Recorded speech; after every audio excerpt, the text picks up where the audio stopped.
আসসালামু আলাইকুম ওয়া রাহমাতুল্লাহি ওয়া বারাকাতুহু। আলহামদুলিল্লাহ ওয়াসসালাতু ওয়াসসালামু আলা রাসূলিল্লাহ, আম্মা বা'দ। আউযু বিল্লাহি মিনাশ শাইতানির রাজীম। বিসমিল্লাহির রাহমানির রাহিম। সুপ্রিয় দর্শক, আবারও আমরা আমাদের যে প্রোগ্রাম চলতে আছে, যে বিষয়টি আলোচনা হতে আছে, সেই বিষয় নিয়ে আপনাদের সামনে উপস্থিত হলাম। আজকে আমাদের 16তম বিষয় বা পর্ব। আজকের পর্বে থাকছে ঘুষ নেওয়া ও ঘুষ দেওয়া প্রসঙ্গে। হারাম যে সমস্ত কাজগুলি শরীয়তে হারাম করা হয়েছে, সেই হারামের আরেকটি হারাম হলো ঘুষ নেওয়া বা ঘুষ দেওয়া। অনেকেই ঘুষ নেয়, আবার অনেকে ঘুষ দেয়। তাই যারা মানুষের মাঝে বিচার করে বা যারা বিচারক বা যারা মানুষের মাঝে বিচার করে, সত্যকে মিথ্যা সাব্যস্ত করার জন্য বা একটা মিথ্যাকে সত্য সাব্যস্ত করার জন্য, সত্যকে মিথ্যা সাব্যস্ত আর মিথ্যাকে সুপ্রতিষ্ঠিত রাখার জন্য মানুষের মাঝে যে ঘুষ বা ঘুষের যে লেনদেন বা ঘুষ যে নেওয়া, এটা হচ্ছে অতীব বড় অপরাধ, অনেক বড় অপরাধমূলক কাজ। কেন? কারণ এতে জুলুম হয়, সুবিচার পাওয়া যায় না। বিচারে কি হয়? বিচারে জুলুম হয় এবং প্রকৃত হকদার যে, সে তার হক পায় না, তাকে বঞ্চিত করা হয় এবং এতে সমাজে, দেশে বিশৃঙ্খলা সৃষ্টি হয়। এর কারণ সুবিচার না থাকলে, সুবিচার পাওয়া না গেলে, সঠিক বিচার না হলে অবশ্যই সমাজে বিশৃঙ্খলা সৃষ্টি হবে, দেশে বিশৃঙ্খলা সৃষ্টি হবে। তাই মহান আল্লাহ রাব্বুল আলামিন এ ব্যাপারে আমাদেরকে সতর্ক করেছেন এবং ঘুষ দেওয়াতে এবং ঘুষ নেওয়াতে দুটোরই সম্পর্কে আমাদেরকে জানিয়ে, সে সম্পর্কে আমাদেরকে বলে দিয়েছেন এবং বলেছেন, খবরদার ঘুষ নেবেও না, ঘুষ দিবেও না। আল্লাহ তাআলা বলেছেন সূরা বাকারায়, ওয়ালা তাকুলু আমওয়ালাকুম বাইনাকুম বিল বাতিল ওয়া তুদলু বিহা ইলাল হুক্কাম লিতাকুলু ফারীকাম মিন আমওয়ালিন নাস বিল ইসম ওয়া আনতুম তা'লামুন। তোমরা তোমাদের ধন সম্পদকে পরস্পরে অন্যায়ভাবে তোমরা ভক্ষণ করো না এবং সপক্ষে বিচার পাওয়ার জন্য মানুষের মালকে অন্যায়ভাবে জেনে শুনে কাজীদেরকে দিও না, বিচারকদেরকে দিও না। মানে সপক্ষে বিচার পাওয়ার জন্য কাজীদেরকে মাল দেওয়া, কাজীদেরকে ধন দেওয়া, যাতে করে তুমি বিচারটা সপক্ষে পাও, এরকম কাজ তুমি করো না। বরং কাদি বা বিচারক যারা, তাদেরকে সঠিক শরীয়তের আলোকে বিচার করার জন্য ছেড়ে দিতে হয়। তাদেরকে ঘুষ দিয়ে নিজের পক্ষে বিচার পাওয়ার চেষ্টা করতে হয় না। এই ব্যাপারে রাসূল করিম সাল্লাল্লাহু আলাইহি সাল্লাম আমাদেরকে চরম ধমক দিয়েছেন, লানতের কথা বলেছেন, অভিশাপের কথা বলেছেন। আবু হুরায়রা থেকে বর্ণিত হাদিস, যে হাদিসটি ইমাম আহমদ বর্ণনা করেছেন, সাহিহুল জামেতে হাদিস বর্ণিত হয়েছে। রাসূল করিম সাল্লাল্লাহু আলাইহি ওয়াসাল্লাম অভিশাপ করেছেন, লানাল্লাহ, তিনি বলেছেন, লানাল্লাহুল আররাশি ওয়াল মুরতাশি ফিল হুকুম। যারা বিচার করতে গিয়ে ঘুষ নেয় বা ঘুষ দেয়, তাদের উভয়ের উপরে আল্লাহর লানত। লানত শব্দটা অতি মারাত্মক শব্দ। লানত মানে হচ্ছে আল্লাহর রহমত থেকে বঞ্চিত, আল্লাহর রহমত থেকে দূরে থাকুক। আল্লাহর রহমত থেকে দূরে থেকে কখনোই কোনো মানুষ তার জীবনযাপন করতে পারে না। আল্লাহর রহমত চতুর্দিক থেকে আমাদেরকে গ্রাস করে রাখে, নিয়ে রাখে, ছেয়ে রাখে। আল্লাহর রহমতের আওতায় সবসময় আমরা থাকি বলেই আমাদের জীবনযাত্রা চলতে থাকে। কিন্তু যদি আল্লাহর রহমত আমাদের উপরে না থাকে, তাহলে আমাদের জীবন কখনোই চলতে পারে না। আল্লাহ রসুল সাল্লাল্লাহু আলাইহি ওয়াসাল্লাম বললেন, আল্লাহর রহমত থেকে বঞ্চিত হোক এমন ব্যক্তি যারা ঘুষ নেয় এবং ঘুষ দেয় শুধুমাত্র কেন? নিজের সপক্ষে বিচার পাওয়ার জন্য। অতএব আমাদেরকে সতর্ক হতে হবে। তবে এখানে একটি কথা উল্লেখযোগ্য যে অনেক সময় নিজের বৈধ অধিকার, প্রকৃত অধিকার পাওয়া যায় না ঘুষ ছাড়া, এবং জুলুমের প্রতিকার হয় না ঘুষ ছাড়া। জুলুমের প্রতিকার এবং নিজের বৈধ অধিকার পাওয়ার জন্য যদি ঘুষ দিতে বাধ্য হতে হয়, ঘুষ ছাড়া যদি এ কাজ সম্ভব না হয়, তাহলে এটা ধমকের আওতায় আসবে না। যে ধমক আল্লাহ দিয়েছেন এবং যে ধমক দিয়েছেন মুহাম্মদ রাসূলুল্লাহ সাল্লাল্লাহু আলাইহি সাল্লাম, সেই ধমকের আওতায় এটা আসবে না যদি আমি আমার জুলুমের প্রতিকারের জন্য এবং আমার প্রকৃত হককে পাওয়ার জন্য আমি যদি ঘুষ দিই, ঘুষ ছাড়া যদি এটা সম্ভব না হয়, তাহলে আমি ওই ধমকের আওতায় আসবো না। কারণ আমি এক্ষেত্রে আমি বাধ্য। বর্তমানে আমাদের সমাজে ব্যাপক হারে ঘুষ চলছে, বরং একটা বড় অঙ্ক যাকে বলা হয়, যারা চাকরি করে, চাকরিজীবীদের উপার্জনের একটা বড় অঙ্ক আসে ঘুষ থেকে।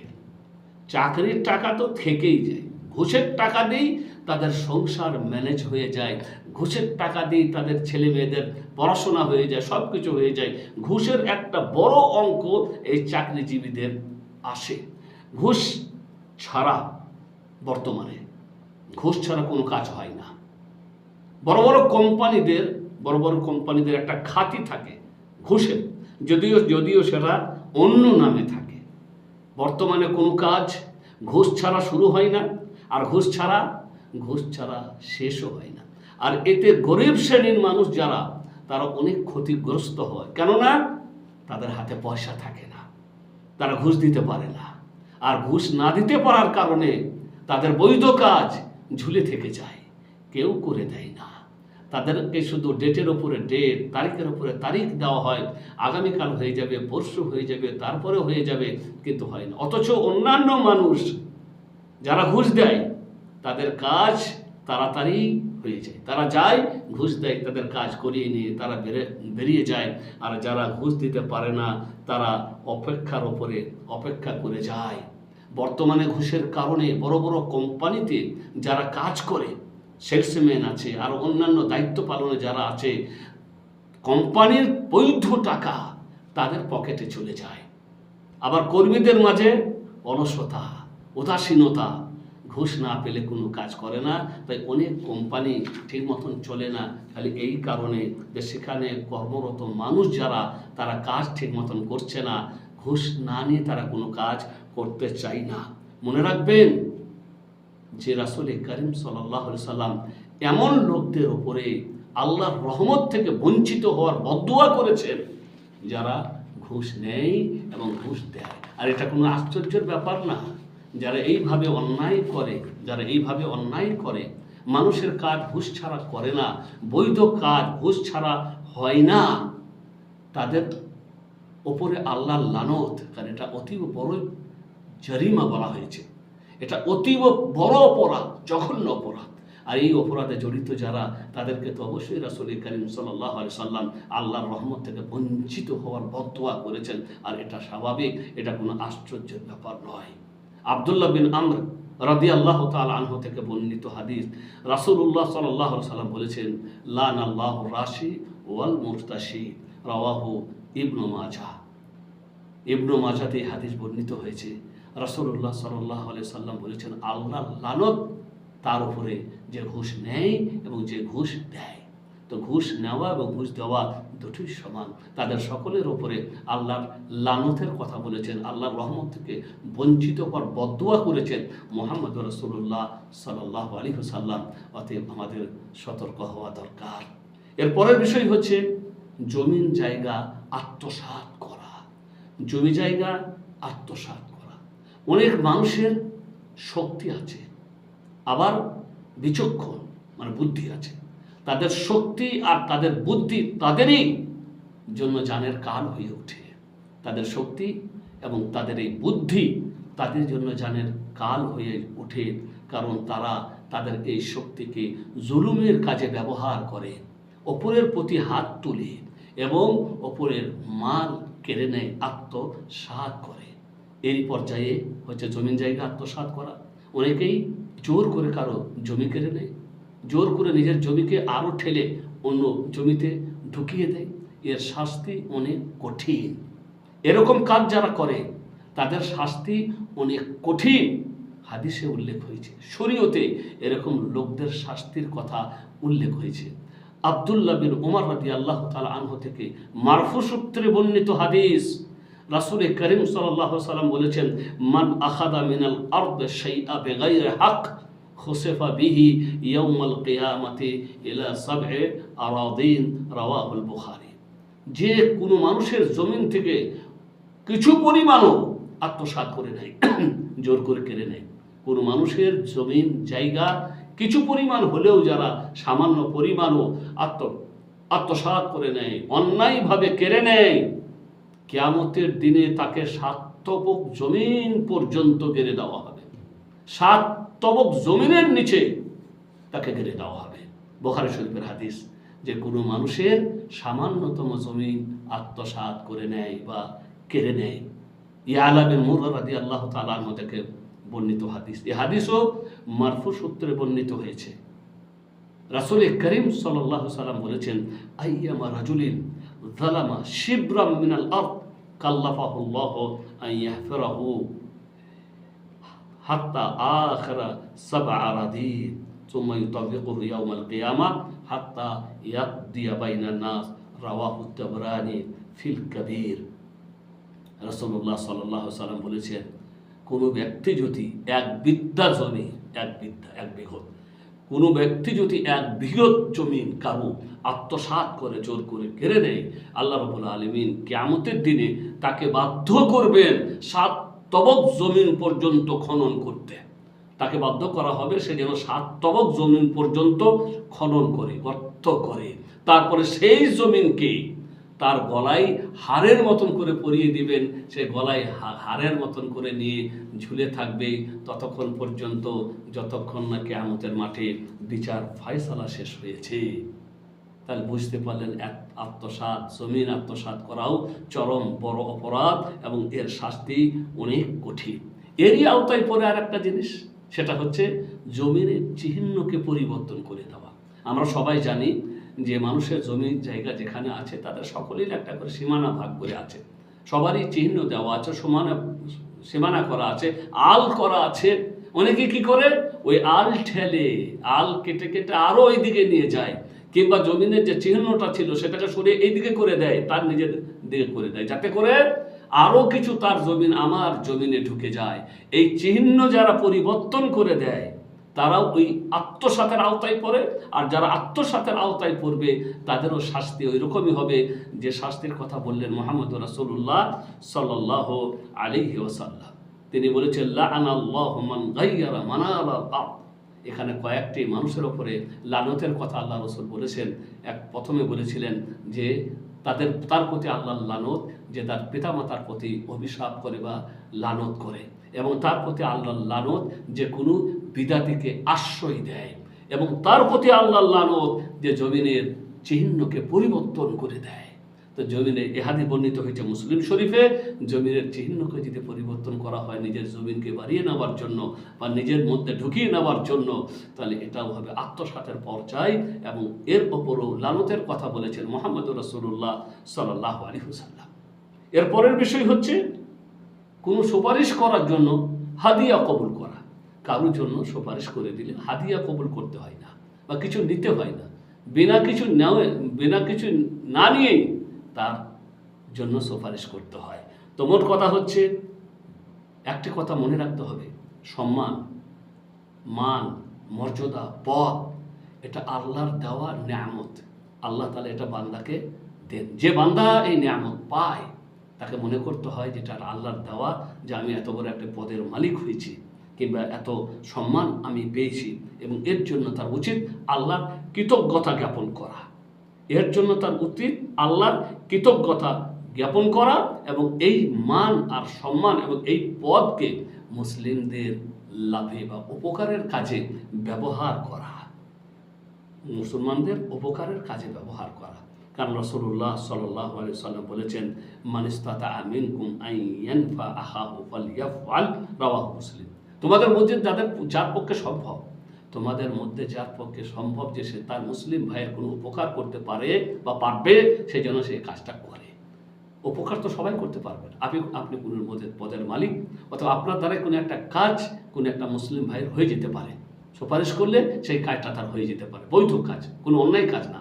অতএব আপনার সুপারিশের কারণে যদি একটা বৈধ কাজ হয়ে যায়, কোনো একটা ব্যাপার সে ফেসে গেছে, সেটা যদি সেই জিনিস থেকে সে যদি উদ্ধার পেয়ে যায় আপনার সুপারিশের কারণে, যেহেতু আপনি একটা পদের মালিক, আপনার একটা মান সম্মান আছে, তাহলে সেটাকে আপনি কাজে লাগিয়ে আপনার মুসলিম ভাইয়ের আপনি কী করবেন? উপকার করবেন। এই মান আর মর্যাদাকে উপকার করতে গিয়ে কোনো রকমের কোনো লাভের আশা করবেন না, কোনো রকমের কোনো হাদিয়া তহফা ইত্যাদি নেবেন না, বরং বিনা কিছু নেওয়াতে এটা আপনি করবেন সুপারিশ। তবে সেই সুপারিশ যেন কোনো অন্যায় কাজে না হয় এবং কোনো রকমের কোনো অন্যায় কাজে না হয় এবং কারো অধিকার হরণের কাজে যেন ব্যবহার না হয়। যদি কেউ এরকম করে বিনা লাভে, শুধুমাত্র আল্লাহর ওয়াস্তে, তাহলে সে কিয়ামতের দিনে আল্লাহর কাছে কী পাবে? আল্লাহর কাছে সে সওয়াব পাবে। রাসূলুল্লাহ সাল্লাল্লাহু আলাইহি ওয়াসাল্লাম এ ব্যাপারে আমাদেরকে হাদিসে জানিয়েছেন। রাসূলুল্লাহ সাল্লাম বলেছেন, ইশফাউ তুজারু, ইশফাউ তুজারু, তোমরা সুপারিশ করো, সওয়াব পাবে। অতএব যদি আমরা আমার পদ আর আমার সম্মানকে কোনো মানুষের উপকারে ব্যবহার করি, তার জন্য সুপারিশ করে দিই, কোনো অন্যায় কাজে নয় বরং ভালো কাজে, তাহলে আমরা সওয়াব পাবো আল্লাহর কাছে। রাসূলুল্লাহ সাল্লাল্লাহু আলাইহি সাল্লাম সেটা আমাদেরকে বললেন, ইশফাউ তুজারু, তোমরা সুপারিশ করো, তাহলে তোমাদেরকে সওয়াব দেওয়া হবে। এ হাদিস বর্ণিত হয়েছে আবু দাউদে। অনুরূপভাবে এই সুপারিশ যখন আপনি করবেন, তখন এর জন্য কোনো বিনিময় গ্রহণ করবেন না। এটা জায়েজ নয় যে কোনো মানুষ কোনো মধ্যস্থতা করে দিলে, সুপারিশ করে দিলে সে কোনো বিনিময় গ্রহণ করবে, এটা কিন্তু জায়েজ নয়। আর এর দলিল হচ্ছে আবু উমামা থেকে বর্ণিত হাদিস, যেটা মারফু সূত্রে বর্ণিত হয়েছে।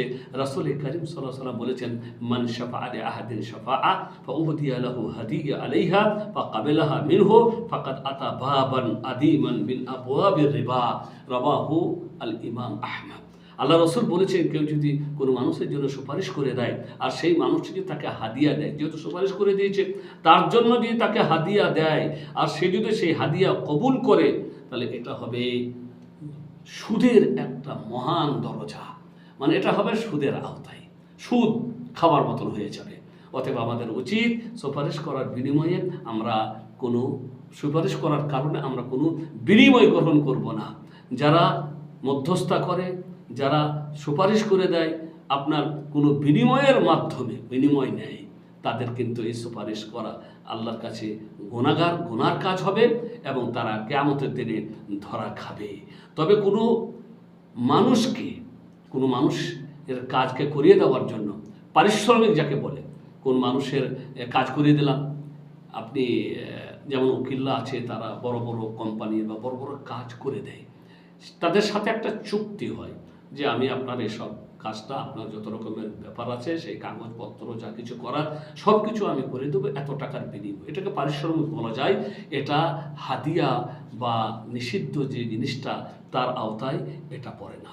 অনেকেই তাদের মান মর্যাদাকে, সম্মানকে, পদকে অবৈধ কাজে ব্যবহার করে, যেমন অন্যায়ভাবে অযথা কাজে অযোগ্যকে চাকরি দেওয়ায় বা কোনো চাকরিজীবীকে ট্রান্সফার করার জন্য এক জায়গা থেকে আরেক জায়গা, এক শহর থেকে আরেক শহর, এই সমস্ত কাজে কি করে? এই সমস্ত কাজে অনেকেই ব্যবহার করে।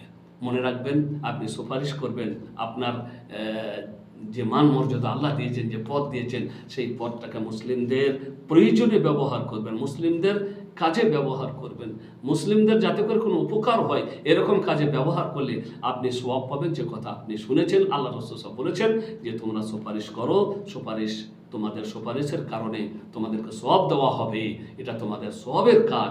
আপনি আপনার এই পদকে, আপনার এই সম্মানকে মানুষের উপকারের কাজে ব্যবহার করবেন। এক ব্যক্তি হাসান বিন সাহাল রাদিয়াল্লাহু তাআলা আনহার কাছে এসে তিনি তার কাছ থেকে সুপারিশ কামনা করলেন কোনো একটা ব্যাপারে। হাসান বিন সাহল রাদিয়াল্লাহু তাআলা আনহু তার জন্য সুপারিশ করে, তার কোনো একটা প্রয়োজন ছিল, সেই প্রয়োজনে তিনি হাসান বিন সাহলের কাছে এলেন যে আমার জন্য একটু সুপারিশ করে দেন, তাহলে হয়তো আমার এই কাজটা হয়ে যাবে। তিনি সুপারিশ করে দিলেন, তার কাজটা হয়ে গেল। তারপরে ওই লোক তিনি হাসান বিন সাহলের শুকরিয়া জ্ঞাপন করলেন। তখন হাসান বিন সাহল বললেন যে তুমি কিসের জন্য আমার শুকরিয়া জ্ঞাপন করছো, কিসের জন্য শুকরিয়া জ্ঞাপন করছো? আমি মনে করি বা আমরা মনে করি যে মান, যে সম্মান, যে পদ পেয়েছি এরও জাকাত আছে, যেমন মালার জাকাত আছে। তাই পদ আর মান পেলে কারো উপকারের ব্যবহার করা মানে সেটা জাকাত আদায় করা হচ্ছে। অতএব এরও জাকাত আছে, যে পদ দিয়েছেন আল্লাহ, যে মান দিয়েছেন আল্লাহ, এই মান আর পদের জাকাত আদায় করতে হয়। আর সেই জাকাতটা কীভাবে আদায় হবে? কোনো মানুষের উপকার করে। অতএব মানের যেমন জাকাত হয়, পদ ও মান মর্যাদা আল্লাহ যা দেন তারও জাকাত আছে। অতএব তোমার কৃতজ্ঞতা জ্ঞাপন করার কোনো দরকার নেই। এখানে একটা কাজ, এখানে একটা কথা বলে দেওয়া খুব জরুরি মনে করছি। সেটা হচ্ছে যে কোনো মানুষকে কোনো কাজে মানে ভাড়া করা, যেমন মনে করলে আপনার কোনো কাজ, আপনি ব্যস্ত মানুষ, আপনি সে কাজটা আপনার পক্ষে হচ্ছে না, আপনি পারবেন না, তাই আপনি কোনো মানুষকে বললেন যে ভাই এর কাজটা আমার করে দিবেন, আপনার মজুরি দেওয়া হবে। তো এই যে মজুরি দেওয়া, পারিশ্রমিক দেওয়া, এটা কিন্তু ওই সুপারিশ করার হাদিয়ার আওতায় পড়ে না। যেটাকে নাজায়েজ বলা হয়েছে, সে নাজায়েজ হাদিয়ার আওতায় পড়ে না। আল্লাহ রাব্বুল আলামিন আমাদেরকে সঠিক শরীয়ত অনুপাতে চলার তৌফিক দান করুন, এবং আমরা যেন কোনো হারাম কাছে পতিত না হয়, এই থেকে আল্লাহ রাব্বুল আলামিন যেন আমাদেরকে রক্ষা করেন। আসসালামু আলাইকুম ওয়া রাহমাতুল্লাহি ওয়া বারাকাতুহু।